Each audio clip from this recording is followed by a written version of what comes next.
ধর্মযুদ্ধ 2024 নিয়ে ফিরে এলাম বিরতির পর। আজ তৃতীয় দফার লোকসভা নির্বাচন, 12টা রাজ্যের 93টা আসনে চলছে লড়াই এবং বাংলার বঙ্গের 4টি লোকসভা কেন্দ্রের দিকে বিশেষভাবে নজর থাকছে এবং জঙ্গিপুর, মুর্শিদাবাদ, মালদা উত্তর এবং মালদা দক্ষিণ এই 4টি লোকসভা কেন্দ্রে তৃতীয় দফা নির্বাচন চলছে। সকাল থেকেই ভোট গ্রহণ পর্ব এই মুহূর্তে শুরু হয়েছে। ভোটারদের দীর্ঘ লাইন দেখা যাচ্ছে বিভিন্ন বুথে বুথে।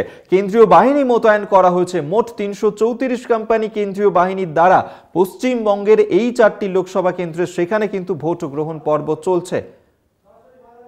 সরাসরি এই মুহূর্তে মালদায় নজর রাখবো। মালদা থেকে এই মুহূর্তে আমাদের সঙ্গে রয়েছেন প্রতিনিধি পরিতোষ। পরিতোষের কাছে যাব। পরিতোষ, তুমি এই মুহূর্তে মালদার কোন বুথে রয়েছো, সেখানে কিভাবে ভোট গ্রহণ পর্ব চলছে, কি ছবি ধরা পড়ছে? একদমই অভিজ্ঞতা, তোমাকে জানিয়ে রাখবো মালদার মানিকচক বিধানসভার অন্তর্গত মথুরাপুর গ্রাম পঞ্চায়েতের অধীনের এই বুথ, যে বুথে ইতিমধ্যে সকাল থেকে ভোট গ্রহণ প্রক্রিয়া শুরু হয়েছে। ক্যামেরা পার্সনকে বলবো সেই দৃশ্য দেখাতে, যেখানে সকাল থেকে মহিলা ভোটার, বয়স্ক ভোটার, পুরুষ ভোটাররাও সকাল থেকে লাইন দিয়েছে। তারা রীতিমতো ভোটার লাইনের ভোট দিতে দাঁড়িয়েছেন এবং সকাল থেকে তারা ভোট দেবেন সেই উদ্দেশ্যে দাঁড়িয়েছেন। ইতিমধ্যে কেন্দ্রীয় বাহিনীর তরফে সেই লাইন মেনটেন করা, ভোটারদের সুস্থভাবে ভোটদান প্রক্রিয়া সম্পন্ন করা যাবতীয় ক্ষেত্রে ব্যবস্থা করছেন কেন্দ্রীয় বাহিনীর জওয়ানরা। বুথে রীতিমতোভাবে সেক্টর বিভিন্ন আধিকারিক যারা পোলিং পার্সন তারা রীতিমতো উপস্থিত হয়েছেন। 3টি রাজনৈতিক দলের যারা রয়েছেন এজেন্ট তারাও উপস্থিত রয়েছেন। তাদের উপস্থিতিতে ভোট গ্রহণ প্রক্রিয়া শুরু হয়েছে। মানিকচক বিধানসভার এই বুথ, যে বুথ হচ্ছে এই বিধানসভার বুথ নম্বর হচ্ছে 87 নম্বর বুথ, আর সেই বুথে ভোট প্রক্রিয়া শুরু হয়েছে, যেখানে ভোট প্রক্রিয়া ইতিমধ্যে শান্তি শৃঙ্খলার মধ্য দিয়ে হচ্ছে। যদিও তোমাকে জানিয়ে রাখবো মানিকচক বিধানসভার অন্তর্গত রয়েছে 100 নম্বর বুথ। সেই বুথে কিছুটা হলেও দেরি হয়েছে, কারণ ইভিএম এ কিছু গোলযোগের ঘটনা সামনে এসেছিল।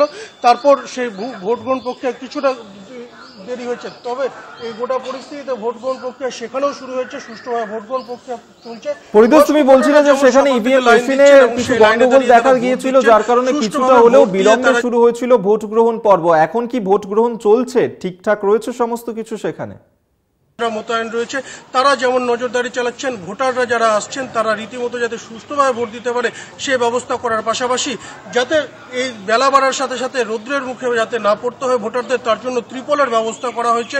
সেই হালকা ছাওয়ার মধ্যে যাতে তারা ভোট দিতে পারে তার ব্যবস্থাও রয়েছে।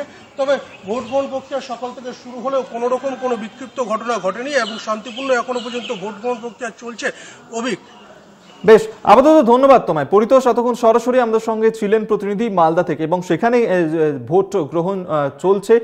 ইভিএম এ কিছুটা গন্ডগোল দেখা দেওয়ার কারণে বিলম্বে শুরু হয়েছে ভোট গ্রহণ, তবে আপাতত শান্তিপূর্ণভাবেই ফের শুরু হয়েছে ভোট গ্রহণ প্রক্রিয়া।